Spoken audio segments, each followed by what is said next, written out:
አንድ አስገራሚ ግጥም አለ የደረሰኝ። እስኪ ለቴክኒሻናችን ልኬው ከሆነ ሊያሳየን ይችላል። ግን ላንብብላችሁ። ዘመነ ፍስሐ ይሄው ተጀመረ፣ የቤቱ መከታ ውሃ ልክ ታሰረ። ሀብቴና ንብረቴ ፍቅር ነው ሰላሜ፣ ደስ ብሎኝ ልኑር እስከ ዘላለሜ።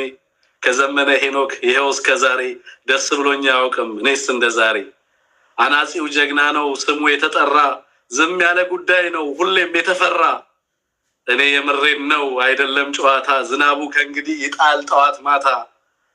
ቤቴ ጠንካራ ነው አያሰጋም ላፍታ፣ እንደ አባ ሳሙኤል ድርሳኔን አንግቼ እሄዳለሁ ጎንደር አልቀርም ፈርቼ።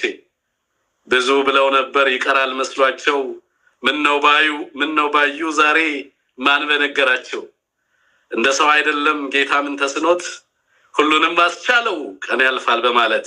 አስረስቶኝ ነበር ተዳክሞ ትዕግስቴ፣ በዘመነ ምህረት በቃኝ ለቤቴ። ነገዬን በተስፋ አሻግሬ ባየው፣ ብሩክ ነው ያበበ ደስታ ያልተለየው። ዛሬ ደስ ብሎኛል ሞቅ ሞቅ አድርጉት ጨፍሩ ደልቁ፣ የቀራችሁ ደግሞ ወልደን አሳድገን እስክንድር ጠብቁ ይላል የደረሰን ግጥም። ተመልከቱ እንግዲህ ህዝቡ ምን ያህል የሚያስደንቅ ህዝብ እንደሆነ።